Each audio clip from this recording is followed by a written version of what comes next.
Assalamualaikum warahmatullahi wabarakatuh. Para pemirsa, Islam di Indonesia ini sudah cukup lama, dan khususnya di tanah Jawa itu juga sudah cukup lama. Dan yang menarik, Islam di tanah Jawa ini kemudian berhasil mendirikan lembaga pendidikan. Karena apa? Memang pendidikan ini pesan yang sangat penting dari agama Islam.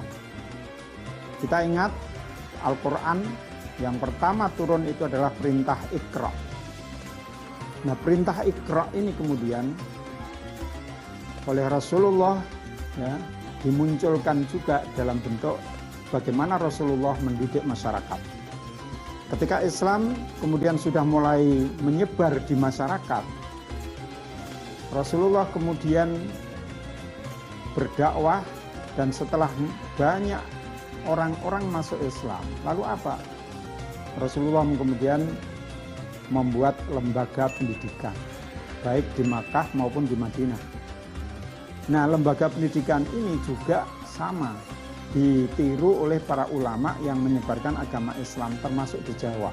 Di Jawa itu di zaman akhir dari kerajaan Majapahit itu juga ada orang-orang yang datang ke Jawa, dan sampai di Jawa kemudian mereka masuk ke kerajaan Majapahit dan berdakwah. Kebetulan ada beberapa perhubungan antara orang-orang Islam dengan di zaman kerajaan Majapahit. Salah satu rombongan yang sangat penting itu dari Champa.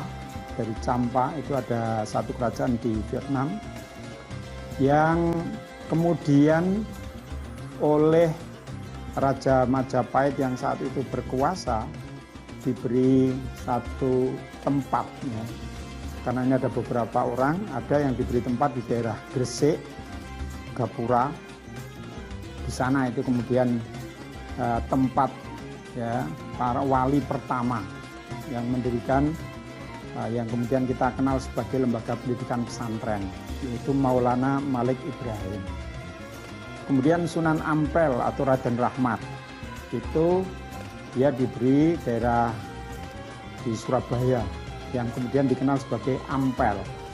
Maka Raden Rahmat yang kemudian berdakwah di wilayah itu dikenal sebagai Sunan Ampel. Nah, Sunan Ampel dan Maulana Malik Ibrahim ini mendirikan yang dikenal sebagai pondok pesantren. Ternyata pondok pesantren ini sekarang sudah melahirkan banyak tokoh-tokoh yang luar biasa. Jadi lembaga pesantren ini menjadi luar biasa dan hidup terus sepanjang zaman meskipun di masa kolonial sampai di akhir, ya, di akhir abad 19 itu di Semarang juga lahir ada seorang tokoh kiai yang luar biasa yang namanya sangat dikenal oleh para kiai, hampir semua kiai di Indonesia. Siapa beliau? Beliau adalah Kiai Saleh Darat atau Kiai Soleh Darat. Ada hal yang istimewa para pemirsa dari Kiai Soleh Darat itu. Karena santri-santri beliau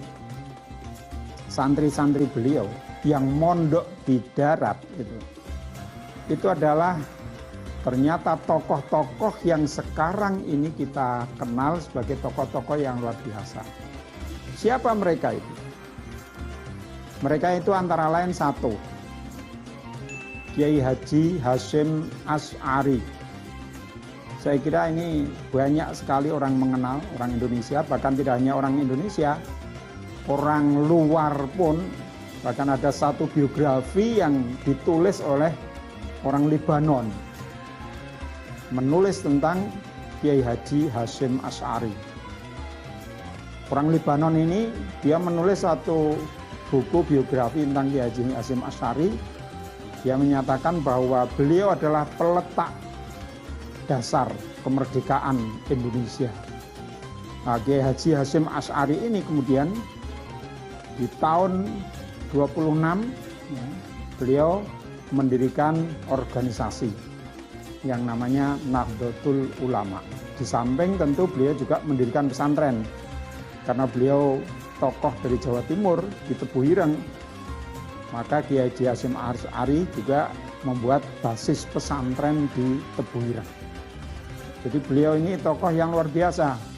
Dari beliau lahir orang-orang hebat juga dari pesantren. Siapa? Putra-putra beliau, ya, ada Kiai Wahid Hasyim. Ini juga tokoh yang luar biasa dalam mendirikan Indonesia. Dari Kiai Haji Wahid Hasyim kemudian lahir orang yang hebat juga. Siapa beliau? Beliau adalah Kiai Haji Abdurrahman Wahid.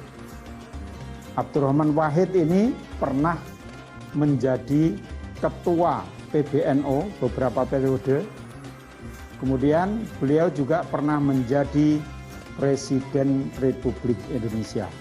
Jadi dari rahim pesantren itu sudah pernah lahir oleh seorang tokoh yang pernah menjadi Presiden Republik Indonesia. Murid yang lain siapa? Murid yang lain juga ada yang luar biasa lagi. Siapa? Mereka yang kemudian nyantri di Pondok Pesantren Darat di Semarang itu. Yang kedua perlu saya sebut adalah Kiai Haji Ahmad Dahlan. Saya kira masyarakat akan sangat mengenal siapa beliau. Beliau ini adalah pendiri organisasi Muhammadiyah. Organisasi justru yang lebih dulu didirikan di Indonesia. Karena kalau tadi NU itu berdiri tahun 1926, Kiai Haji Ahmad Dahlan mendirikan Muhammadiyah pada tahun 1912. Jadi dua tokoh besar yang akhirnya kemudian menjadi pendiri organisasi besar di Indonesia itu ternyata pernah ngaji, ya, berguru kepada Kiai Soleh Darat di Semarang. Siapa lagi tokoh yang lain? Tokoh yang lain, para pemirsa, ternyata itu adalah tokoh-tokoh yang kalau kita cermati sekarang, itu adalah tokoh-tokoh pesantren yang luar biasa hebat sekarang ini. Misalnya siapa? Misalnya Kiai Haji Mahfud dari Pondok Pesantren Termas. Itu juga pernah nyantri di Semarang. Kemudian juga ada saudara beliau, Kiai Haji Dahlan. Ya, ini berbeda dengan Kiai Haji Ahmad Dahlan. Yang ini adalah Kiai Haji R. Dahlan. Ini juga dari Termas. Nah, itu juga ada yang lahir dari pendidikan pesantren santri Kiai Haji Soleh Darat. Nah, mungkin karena kehebatannya itu, ya, Kiai Dahlan dari Termas ini akhirnya kemudian dijadikan menantu, ya, jadi menantu Kiai Soleh Darat di Semarang. Ya, jadi dari Kiai Soleh ini lahir banyak sekali kiai-kiai. Ada lagi, mungkin saya kira para pemirsa juga mengenal Pondok Pesantren Al-Munawir di Jogja. Pondok pesantren yang sudah sangat tua dan melahirkan banyak sekali kiai. Kiai kita yang sekarang kita kenal, misalnya Gus Mus, itu juga antara lain alumni dari Pondok Pesantren Al-Munawir, santri dari Kiai Munawir. Nah, Kiai Munawir ini adalah santri dari Kiai Soleh Darat. Wah, dari santri Kiai Munawir ini banyak sekali, ya, alumni pesantren sana yang kemudian pada penghafal Al-Quran dan sebagainya. Nah, ini adalah orang-orang yang lahir dari pesantren. Jadi para pemirsa, para kiai-kiai ini banyak sekali yang dilahirkan dari pondok pesantren. Para kiai, ya, yang lahir di pesantren itu ternyata tidak hanya kemudian nanti mereka-mereka ini juga mengembangkan pesantren, tetapi ada beberapa yang kemudian menjadi pegawai keraton, ada yang menjadi pegawai pemerintah kolonial khusus menangani yang bagian keislaman dan sebagainya.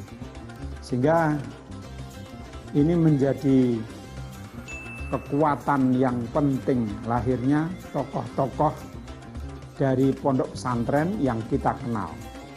Para pemirsa, jadi sebagai kesimpulan dari pertemuan ini, mari kita, generasi kita tidak perlu khawatir kalau kemudian harus menjadi santri di pondok-pondok pesantren. Karena pondok pesantren tadi sudah saya ceritakan melahirkan tokoh-tokoh yang hebat, bahkan sekarang salah satu wakil presiden kita itu juga seorang santri, yaitu Kiai Haji Ma'ruf Amin. Banyak melahirkan tokoh-tokoh yang hebat di Indonesia ini. Terima kasih. Assalamualaikum warahmatullahi wabarakatuh.